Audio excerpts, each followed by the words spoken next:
Welcome back नाजरीन। उमर सदीकी साहब की आप गुफ्तगू सुन रहे थे, लास्ट में बिल्कुल वो इंसानी हकूक़ की तरफ भी, और ये सारी जो इंसानी हकूक़ की अब गुफ्तगू होगी ये डायरेक्टली जो हमारी गरीब अवाम है, जो पाकिस्तानी कौम है, जो लोग गरीब तो नहीं कह सकते, वो लोग जो किसी के आगे हाथ फैलाना मौत से ज़्यादा समझते हैं कि हम मर जाएं लेकिन किसी के आगे हाथ नहीं फैलाएंगे, तो उनके बारे में आप क्या कहते हैं सर? उमर साहब, आपने कोई एक लिस्ट बनाई, कोई इस तरह के लोग आपने इकट्ठे किए, पता चला कि कौन से लोग हैं जो शरीफ हैं, जो जिनका पेशा मांगना नहीं है, उनका मजबूरी हो गई है अब की बात कुछ कोरोना की वजह से, तो इस तरह की कोई बंदों की लिस्ट वगैरह आपके पास तो होगी? बिल्कुल, इस तरह की लिस्टें काफ़ी ज़्यादा ह्यूमन राइट्स मिनिस्ट्री ने भी की पंजाब गवर्नमेंट के साथ मिलकर, और जिसमें हमारे वज़ीर आला पंजाब और गवर्नर पंजाब ने बहुत एक्टिव रोल प्ले किया। एजाज़ आलम साहब हमारे minister, Mahendra Pal Singh parliamentary secretary के साथ मिलकर बड़ा एक अच्छी लॉबिंग की गई, बनाया गया। 36 अजला के डीसीज़ को ये ऑर्डर दिया गया कि आप लोग पूरी एक पाइपलाइन बनाएंगे जिसमें उन लोगों का नाम हम लोगों ने टॉप ऑफ द लिस्ट रखना है कि ह्यूमन राइट्स मिनिस्ट्री ने अपने बजट में से इस दफ़ा पहली दफ़ा पाकिस्तान की तारीख में ऐसा हुआ है कि 6 करोड़ रुपया 60 मिलियन वो था जो हमने एहसास प्रोग्राम में मर्ज करके 12-12 हज़ार माइनॉरिटीज़ को दिलवाए हैं, जो माइनॉरिटीज़ एहसास में नाअहल भी हो रहे थे, लेकिन हमें लग रहा था कि वो सफ़ेद पोश हैं। डीसीज़ ने हमें जब लिस्ट प्रोवाइड की तो हमने उनको 12-12 हज़ार रुपये इसके एहसास के हट कर उनको भी ह्यूमन राइट्स मिनिस्ट्री ने इस दफ़ा अपने बजट से दिया। प्लस उसके अलावा ह्यूमन राइट्स मिनिस्ट्री की आपने बात की थी, तो काफ़ी चीज़ें हैं जो अभी नई इम्प्लीमेंटेशंस हो रही हैं, क्योंकि बजट अभी आपके सामने अनाउंस हुआ है, बजट इजलास चल रहे हैं आजकल, ये ख़त्म होने पे है बिल्कुल। तो ह्यूमन राइट्स के जो हमारे एक पूरी टीम ने बैठकर एक चीज़ डिसाइड की थी कि इस दफ़ा हमने माइनॉरिटीज़ के लिए सबसे पहले यूनिवर्सिटीज़ में जॉब्स में कोटे रखने हैं जिनको बढ़ाना है, और उनको बढ़ाया भी गया है, और ये इंप्लीमेंट हो जाएगा इंशाल्लाह। ये आप जुलाई में देखेंगे, 1 जुलाई से इंप्लीमेंटेशन स्टार्ट हो जाएंगी इन चीज़ों के ऊपर। प्लस उसके अलावा ह्यूमन राइट्स मिनिस्ट्री ने एक माइनॉरिटीज़ के लिए सब बहुत काम किया है हम लोगों ने। किस तरह से कि इनकी एक सोसाइटी है यूहन्नाबाद माइनॉरिटीज़ की, क्रिश्चियन कम्युनिटी की ना, लाहौर में बिल्कुल फिरोजपुर रोड के ऊपर। इसको पहले नाम देने की कोशिश की गई मॉडल विलेज, लेकिन फिर हमने उसका चेंज करके मॉडल कॉलोनी का नाम इसलिए बनाया क्योंकि हम उसको एज ए विलेज इसलिए नहीं इंट्रोड्यूस करना चाह रहे थे कि वो शहर का हिस्सा है, तो हम उसको एक कॉलोनी के तौर पर, मॉडल कॉलोनी के नाम पर, वहाँ पर हमारा थोड़ा सा बजट हमने इंक्रीज़ किया।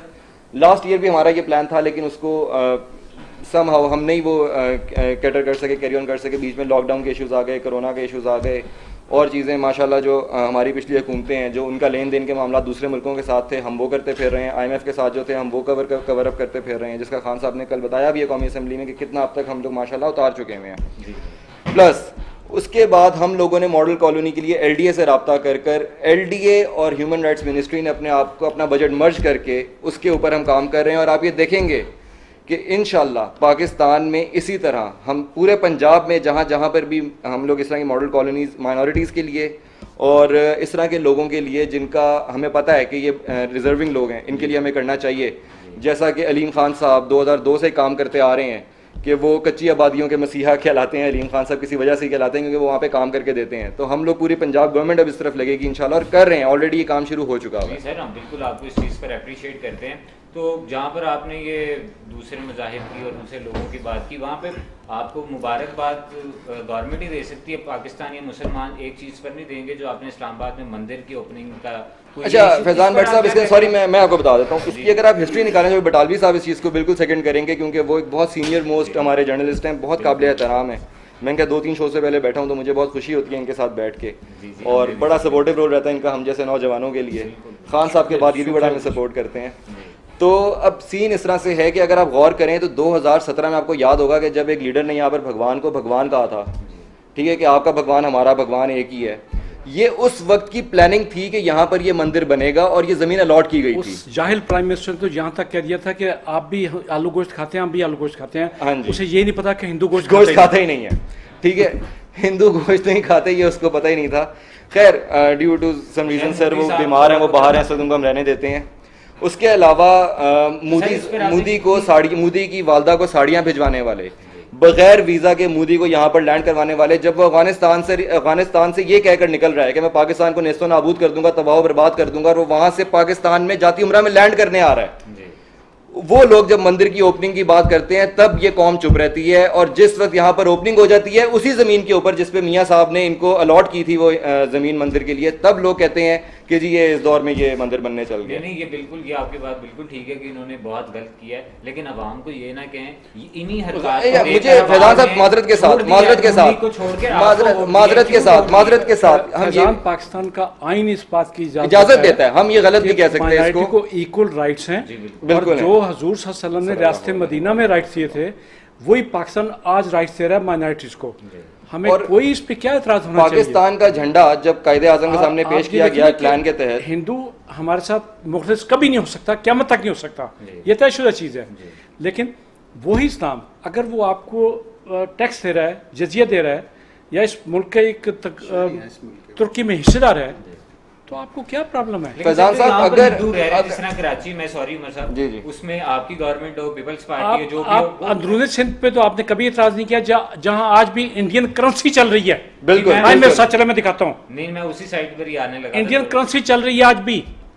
अच्छा नहीं, डॉक्टर साहब सॉरी, दो मिनट मुझे अगर आप देते हैं, सिर्फ 2 मिनट आप मुझे देते हैं, मैंने थोड़ी सी एक्सप्लेन करनी है इनको, फैजान साहब को एक चीज़। सॉरी मुझे इंटरप्ट करना पड़ता नहीं नहीं, नो इश्यूज बटालवी साहब। तो ये सीन है इसमें फैजान साहब के, अगर आप गौर करें ना, थोड़ा सा आप हिस्ट्री में जाएं, तो जब कायदे आजम के सामने ये नक्शा, ये झंडा प्लान अप करके दिया गया ना, तो वाइट को जब बताया गया कि ये माइनॉरिटीज़ की निशानदेही करता है, तो कायदे आजम ने, आपको वो स्पीच याद होगी जिसमें खड़े होकर कहा था कि अगर ये, मैं इंशाल्लाह ये मुल्क बनाऊंगा और इस मुल्क में माइनॉरिटीज़ को पूरे पूरे हकूक मिलेंगे।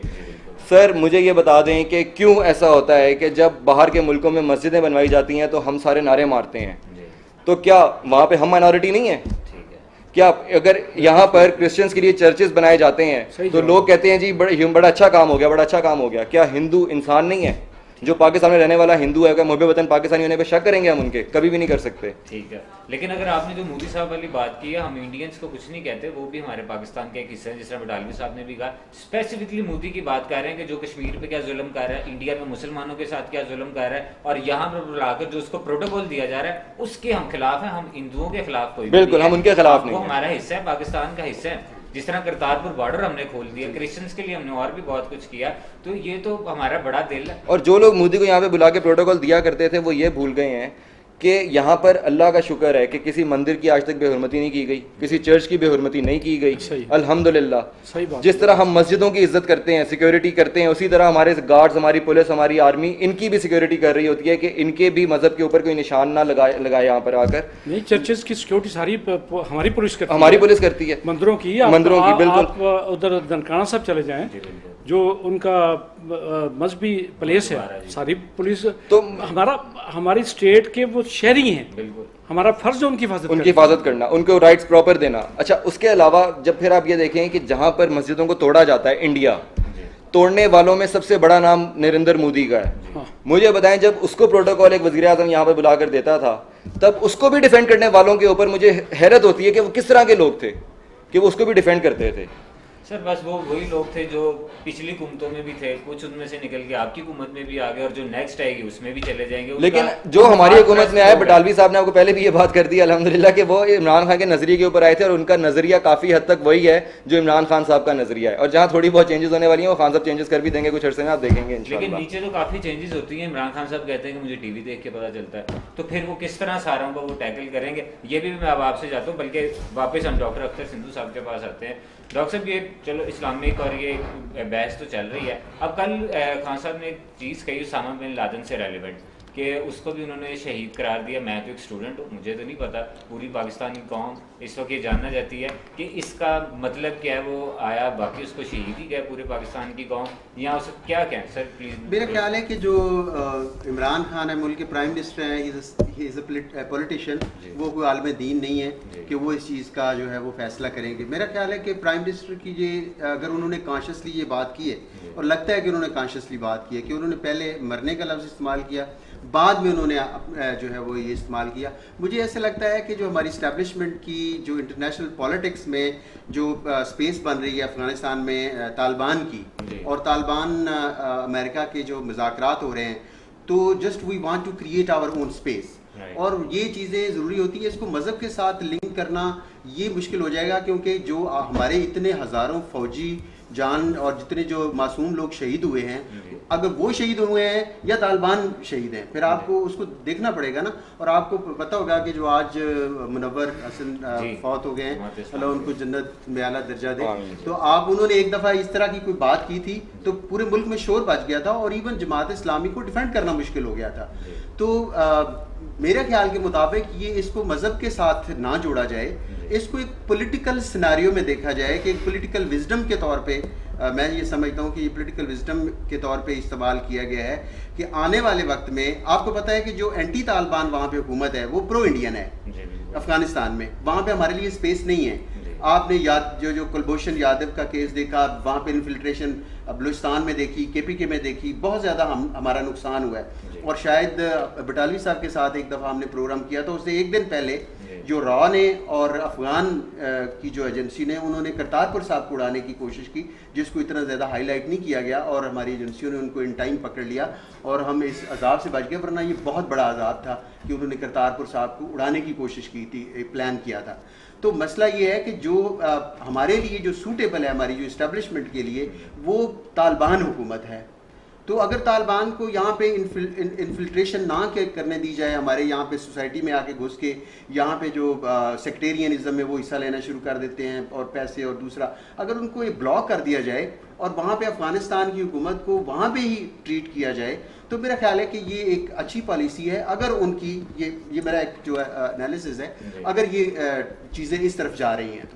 डॉक्टर साहब ये जो शहीद का एक वर्ड है, इसको आप कैसे डिफाइन करेंगे कि शहीद का बड़ा कोई भी बंदा उठ के लगा सकता है किसी के साथ? शहीद का मतलब मजहबी लिहाज से ही होता है, शहीद का मतलब बिल्कुल कत्ल होना नहीं है, ये सारे कौम को ये पता होना चाहिए। शहीद का मतलब होता है गवाही देना। जो बंदा हक के ऊपर गवाही दे रहा है, एक बंदा ईमानदारी के साथ पढ़ने जा रहा है, पढ़ाने जा रहा है, अपनी नौकरी पे जा रहा है, रास्ते में अगर वो शख्स फौत हो गया है, जो अल्लाह की राह में मारा जाए वो किसी हालत में भी हो। एक और भी ये बटालवी साहब, ये कल भी ये बात हुई थी कि जो गवर्नर साहब ने एक हुक्म जारी किया कि कुरान मजीद जो है वो जिसको पढ़े उनको डिग्री दी जाए। तो मैंने एक फिक्रा बोला कि क्या हम ये समझे कि दूसरा इल्म कुरान से बाहर है? भाई ये सारा इल्म जो अल्लाह के और हमारे मजहब और ये जितनी कायनात का इल्म है, ये जितने सारे कंपोनेंट्स हैं वो कुरान का हिस्सा है, वो कुरान में है सारा कुछ। इसको आप कुरान से अलग क्यों कर देते हैं? इसलिए तो कुरान का हुक्म दिया गया कि सारे अलूम तो इसमें आ चुके हैं। अगर अलूम, हाँ, तो अगर हुक्म दिया गया तो उसको उर्दू में पढ़ाएं, पंजाबी में पढ़ाएं। आप मुझे ये बताएं कि आपके कितने % लोग हैं जो अजान की या नमाज पढ़ते हैं उसके मानी को समझते हैं? डॉक्टर साहब, एक पाकिस्तान का नाम इस्लामिक रिपब्लिक ऑफ पाकिस्तान है। मेरी देखिए बात, और अगर इस्लामिक रिपब्लिक ऑफ पाकिस्तान में उस बंदे को अजान का नहीं पता, कलमे का नहीं पता, तो उसको पढ़ाना हमारा, मेरा, आपका फैजान का फर्ज है। आपने हिस्ट्री का एक आइडियोलॉजिकल क्वेश्चन कर दिया है, मुझे अच्छा हुआ कि मौका एक मिल गया है कि आपकी जो फ्रीडम मूवमेंट है, जो पाकिस्तान की मूवमेंट है, उसमें सारा जो इकट्ठा किया है मुस्लिम लीग ने, वो इस्लाम के नाम पे इकट्ठा किया है। वो टू नेशन थ्योरी जिसको हम कहते हैं कि मुसलमानों इस्लाम के नाम पे इकट्ठे हो गए। लेकिन हमारी जितनी मूवमेंट है वो पॉलिटिकल और वेस्टर्न फिलॉसफी की बुनियाद के ऊपर है। Political party, high court, assembly, member, election, ये सारे पॉलिटिकल जुदा हो दीन से सियासत नहीं, ये तो रह जाती है चंगेजी। ये जो अल्लामा इकबाल लिखा है ना, वो खुद असेंबली के मेंबर रहे हैं। हाँ, तो रहे, वो पंजाब असेंबली के मेंबर हैं। कहते हैं कि दीन और सियासत इसलिए जो एक कोई इकट्ठा साथ लेके चलना है। मसला सिंपल ये है कि हमारा जो नाम है मुल्क का वो है इस्लामिक रिपब्लिक ऑफ पाकिस्तान। मैं आपसे एक और रिक्वेस्ट करूंगा, मुझे इनकी खिदमत में एक बड़ी अहम चीज़ पेश करनी है जो इस पाकिस्तानियों के लाखों नहीं करोड़ों लोगों के हकूक़ के लिए इन्हें फाइट करना। मैं इसे रिक्वेस्ट करूंगा पीटीआई से। पीटीआई ने एक जो एहसास प्रोग्राम शुरू किया, उसमें 2 लोगों को नाअहल करार दे दिया। एक तो जिनके नाम पे मोटरसाइकिल है, दूसरा जिनके नाम में पासपोर्ट है। मोटरसाइकिल का मैं अर्ज़ कर दूं उमर साहब आपके लिए कि बहुत से लोग ऐसे हैं जिन्होंने किस्तों पे मोटरसाइकिल लेके कहीं डिस्पैच राइडर की नौकरी उन्हें सिर्फ इस बेस पे मिली कि मोटरसाइकिल उनके पास अपना होना चाहिए। किसी चपरासी की नौकरी इसलिए मिली कि मोटरसाइकिल अपना होना चाहिए। होम डिलीवरी की नौकरी इसलिए मिली कि मोटरसाइकिल अपना होना चाहिए। उबर की सर्विस इससे उसे ऑफ़र की गई कि मोटरसाइकिल अपना होना चाहिए। आप इवन माली, जो घरों पे माली काम करता है, उसके पास अगर मोटरसाइकिल ना हो तो वो एक घर में ही अपना दिन गुजार दे, तो बेचारा 2-2,500 या 1,500 पे किसका गुजारा करेगा? एक तो इसको आप अमेंड करें कि मोटरसाइकिल वाला डिसक्वालीफाई नहीं होना चाहिए। बाज़ लोग ऐसे हैं जिन्होंने बेचारों ने किस्तों पे और लीज पे मोटरसाइकिल लेके तो ये जॉब ली हुई हैं। ये सरासर जुल्म और ज़्यादती है उनके साथ। इसी तरह दूसरा है पासपोर्ट। मैं आपको 2 मिसालें देता हूँ। मैंने अपनी घर की नौकरानी और घर के पुराना मुलाजिम जो 25 साल मेरे घर मुलाजिम रहा, उसको पासपोर्ट मैंने अपने पैसे से बनवा के दिया। आप उसको डिस्क्वालीफाई करें? आप वहाँ के इलाके के मोतबर लोगों की गवाही लें, काउंसलर की गवाही लें, पुलिस स्टेशन से पूछें कि क्या ये इस काबिल है कि ये अपना गुजारा कर सकता है कि नहीं, तो इन लोगों को भी उसमें शामिल करें।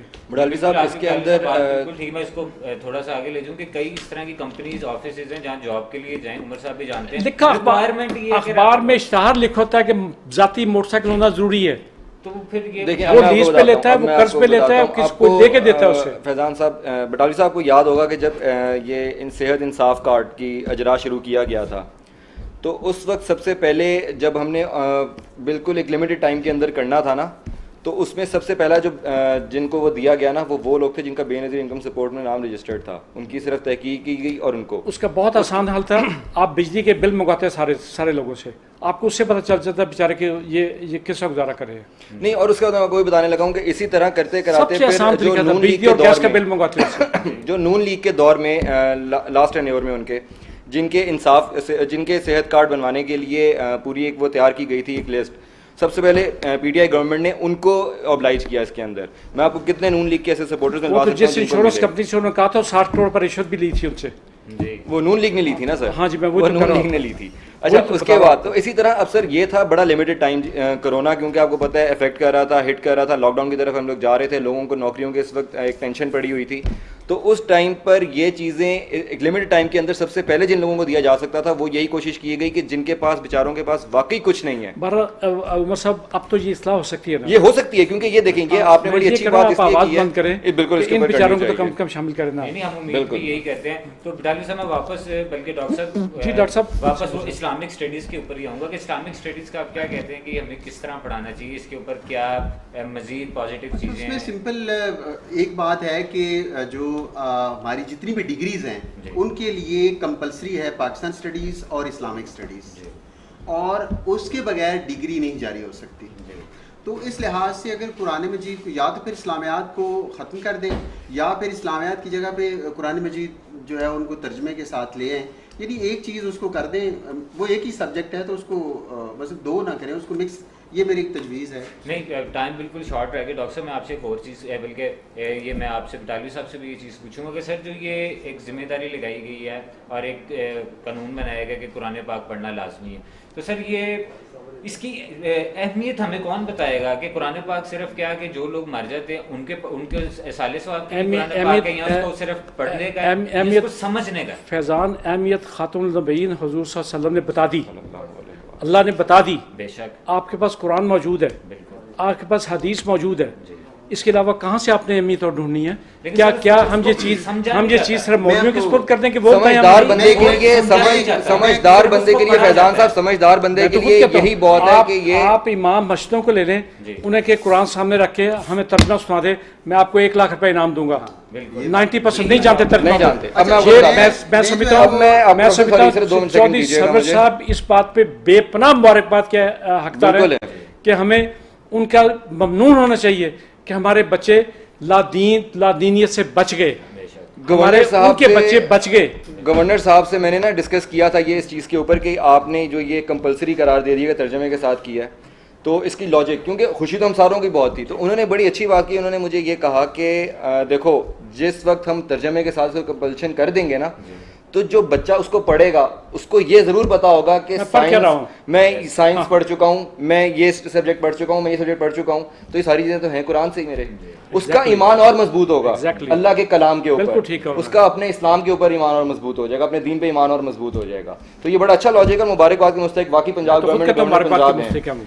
जी नाज़रीन, यहाँ पर हमने बहुत कोशिश की कि जितने मसाइल और जो पाकिस्तान के वसाइल में इशू आ रहा है उसके ऊपर भी यहाँ पर डिस्कस की जाए, एजुकेशन के ऊपर भी यहाँ पर बात हुई, एहसास प्रोग्राम के ऊपर भी, फलाई रियासत के ऊपर भी, और ये जो कुरान पाक का पढ़ना बातर्जमा ये जो इक़दाम किया गया है पाकिस्तान तहरीक इंसाफ की जानिब से, इसको भी अप्रिशिएट किया जाता है। और हमने जो सिर्फ कुरान पाक को लोगों के ख़त्म के लिए रख दिया, उनको बख्शिश के लिए रख दिया है और सिर्फ पढ़ने के लिए रख दिया है, समझने से हम दूर हैं। तो खुदारा जो ये किताब है, जिसको समझ के, जिसको पढ़ के अंग्रेज़ कामयाब हो गए, साइंटिस्ट कामयाब हो गए, लेकिन हम अभी भी वहाँ पीछे के पीछे हैं। तो इस किताब को हमें समझने की ज़रूरत है। जब हमने इसको एक दफ़ा समझने की नीयत से इसको पढ़ा तो इंशाअल्लाह ताला जितने मसाइल हैं, वो चाहे भाई भाई का मसला है, वो चाहे बॉस का और उसके एम्प्लॉय का मसला है, वो एक गरीब बंदा और एक अमीर बंदे का मसला है, वो सब खत्म वो हो जाएंगे। सियारों को फतह करने का मसला है, वो भी मौजूद है। वो भी मौजूद है उसके बिल्कुल, अंदर। ये बहुत बड़ी बात दाली साहब ने भी की।